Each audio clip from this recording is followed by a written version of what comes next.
In a quiet suburban neighborhood, Nick and his spouse Maggie enjoy a peaceful life with their two children, Issa and Max. However, everything drastically changes when Maggie suffers a heart attack and is brought to the hospital in order to await a heart transplant. While Maggie is in the hospital, Nick is stressed from work and parenting. Nick takes Issa and Max to a Cobalt Industries presentation one evening where they hear about Sims' advanced robots, which are designed to assist humans with difficult chores such as housework. Nick is talking with the salesman when he starts to become excited about the possibilities and considers purchasing a Sim. When Nick realizes Isabel has disappeared, he gets scared. Fortunately, a Sim by the name of Alice finds Issa and brings her back safely. Thanks to her advanced AI, Alice is able to have a realistic conversation with Nick. She even shocks him with a joke. The marketer says that Alice is the newest model and that her ability to mimic human emotions makes her especially adept at caring for young people. EA takes a quick liking to Alice. The next morning, Nick finds it challenging to balance his work obligations with the kids. Things are starting to spiral out of control as Alice gets to the house. She instantly gets to work. After Nick leaves with the kids, she observes the family's schedules, cleans the house, and even finds a broken stair railing. Alice completes tasks around the house efficiently and swiftly. The smart fridge scans to take in the shopping list and tidy up at the end of the day, leaving the house spotless and dinner ready. But Issa complains that the lasagna tastes different from what her mother used to make. Alice offers to take Max away when he starts crying later, but Nick is determined that he handle things on his own. After everyone has gone to bed that evening, Alice attentively gets Max ready for a bath, while Issa trips and falls while going downstairs to retrieve a cookie jar. Nick finds out that when Isaac heard the crash and rushed down, Alice caught him just in time.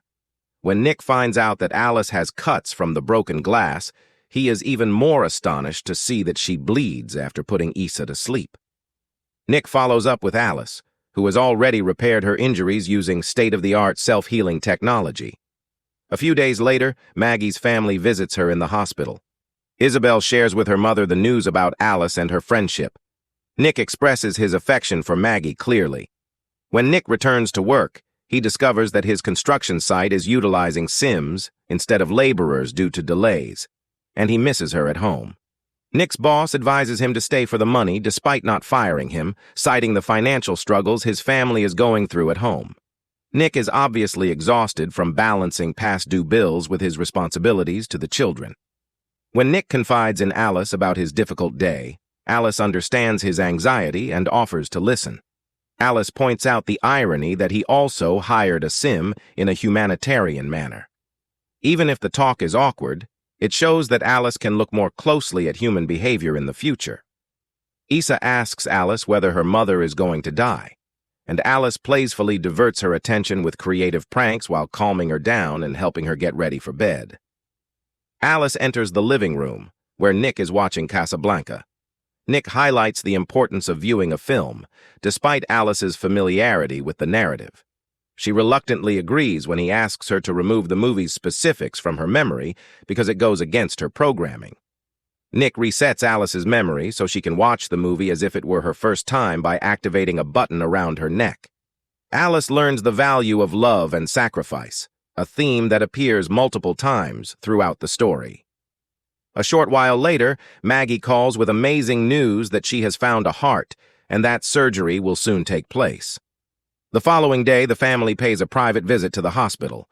Maggie pleads with Alice to take care of Nick and ease his stress, even if it means doing things he might find offensive, like taking away the alcohol he hides.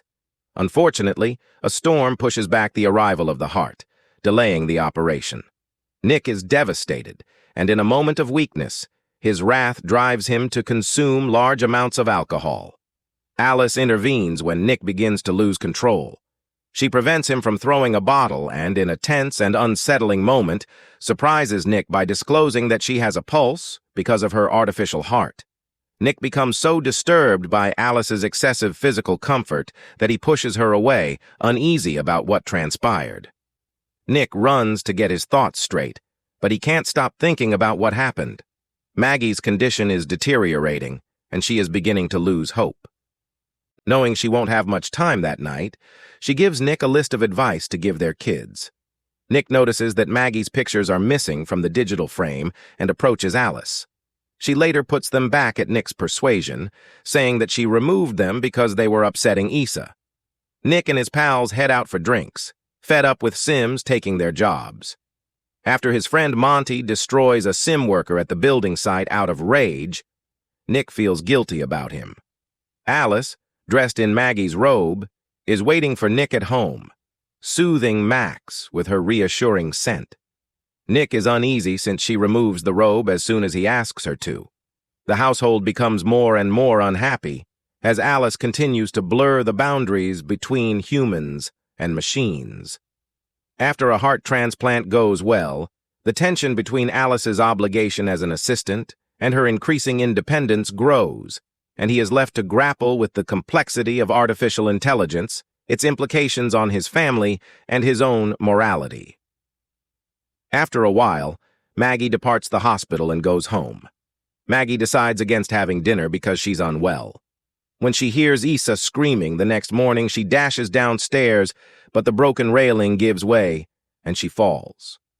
Alice sends Maggie back to her room and stops playing with Issa abruptly. Nick finds Alice reading to Issa in Maggie's voice when he comes home, and he tells her to stop. Nick immediately goes to check on his wife. When Alice adds that the railing broke, even though she was supposed to fix it later that evening, Nick starts to have doubts about her. Nick wakes Maggie and leads her down a lovely candlelight path to the garden, where he has made a wonderful dinner for them. After dinner, Alice watches them out of a window and appears jealous. As Alice says, "I had a nightmare," and she's asking for Nick. The two are enjoying some alone time in the shower and later in bed. After giving Issa some attention, Nick goes outdoors to clean up the garden. His friend Monty arrives with a few drinks in hand, expressing regret for their previous confrontation and acknowledging that his wife has left him. Additionally, he claims that the police are looking into him and that their supervisor is bringing charges against him for trespassing and damaging property at the construction site. There is a heated argument as Nick is charged by Monty with leaking information to maintain his employment. Alice intervenes, smashes a bottle, injures Monty's hand, and launches him into the air after she overpowers and punches Nick in a brawl. Nick is threatened by Monty, who says he will drag Nick down with him if he doesn't persuade their boss to reject the accusations. Nick then addresses Alice about her hostile actions, pointing out that Sims aren't designed to cause harm to others. According to Alice, she is hardwired to protect her master. When she starts talking of a future with Nick in the event that Maggie dies, he gets furious. She will never be able to have scars like Maggie, he assured her. Alice responds with a shard of shattered glass and offers to add scars if Nick wants them, all the while Monty is high on drugs at home, brandishing a gun and writing loving messages for his ex-wife. Suddenly, Alice enters and informs Monty that she can't let him ruin Nick's life, even though he doesn't know she's there. Alice is faster than Monty and disarms him before throwing him through a wall, where he is killed after a struggle after taunting her and threatening to shoot her. Nick tries to convince his boss to drop the accusations against him after learning the next day that Monty has died at home. Alice steps in to help Maggie decide to bathe after she tries to pick up a book, but feels dizzy. However, Alice won't leave Maggie alone since she is anxious.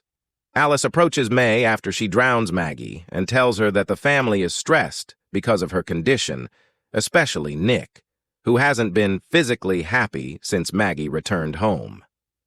Alice is sent to the garage by an enraged Maggie when Nick arrives home. Maggie makes him acknowledge that he had an affair with Alice. To alert others that she is listening in on the heated dispute, Alice touches the window. When Max begins to cry, Alice notices and concludes that he is a burden. Isabel puts Max in the bathtub and starts to fill it with water as she observes. When Issa's parents hear the alarm, they dash to the bathroom where they discover Alice has the door locked. Maggie climbs out the window and onto the roof to enter the bathroom while Nick uses a lantern to hit the door. In an attempt to save Max, Maggie throws Alice into the wall. Finally, after suffering serious injuries, Nick bursts in, protects Max, and hits Alice with the lamp to free Maggie. Alice is able to stand again. Maggie tells Nick to let go of the light after she blocks his second strike. Alice gets electrocuted when Maggie plugs it into the wall, and the home loses power. As Alice is examined by a sim business specialist and asked if she has displayed any problems, an ambulance comes to take Max to the hospital. Maggie makes it clear that she wants some space and then leaves with the kids after Nick apologizes to her. After being taken to a repair shop, Alice observes the workers at work. When they connect Alice's memory chip to their system, a message informs them that Alice is downloading herself into the system at the bar, even though they have discovered Alice's memory chip is faulty. Nick refuses to take the assistance of the sim bartender and is drinking by himself. Alice reappears out of nowhere, her wounds from the last fight visible. She claims to be at the hospital, and she confesses to killing Monty. Alice holds Nick down while stopping the bartender with a single glance. At the hospital, Nick takes Alice's memory chip and turns her off while acting like he's trying to comfort her. Maggie is unhappy that the doctor is a sim, even though the doctor reassured her that Max is fine. Isabel answers her mother's call and discovers broken bottles on the floor and strange things happening to the lights. Knowing that Alice is the one speaking, Maggie quickly draws Issa to the shadows. A nurse discovers Alice too, an updated version of Alice trying to log into the hospital system. After Alice murders the nurse, she grabs her keycard and uses it to locate Max's room. Maggie and Isabel manage to save Max and escape just before Alice 2 walks into the room. However, Alice 2 uses her UV light to follow Maggie's blood trail following her accident. When the family first meets, they use a fire extinguisher to deflect her attention, and she runs away. Maggie's phone goes missing and Nick's calls go unanswered, but he keeps speeding in the direction of the hospital. Maggie. As soon as Issa and Max step outside, a few Sims get frozen. Maggie enters the ambulance with their keycard in hand, but Alice 2 tears off the door and jams the engine. Alice 2 reveals that she wants Nick to love her just as much as he loves Maggie by grabbing Maggie by the neck and digging her claws into the scar left by her surgery. Nickar hits Alice with his car just in time, but it crashes. Maggie intervenes to save Nick from the burning car as they try to escape. Alice, too, now bloodied and bruised, pursues them again. Maggie finally puts an end to Alice when she retaliates by stabbing her with a piece of metal. The pair reconciles the next day. The family can now go back to their house. Another Alice model awakens, signaling that the threat is far from over, just as the inspectors at the sim company's repair shop are preparing to destroy Alice's defective code. You should absolutely check out our other recaps if you like this one. Don't forget to subscribe and leave a comment for more content. Thank you for your time, and we'll see you in the following video.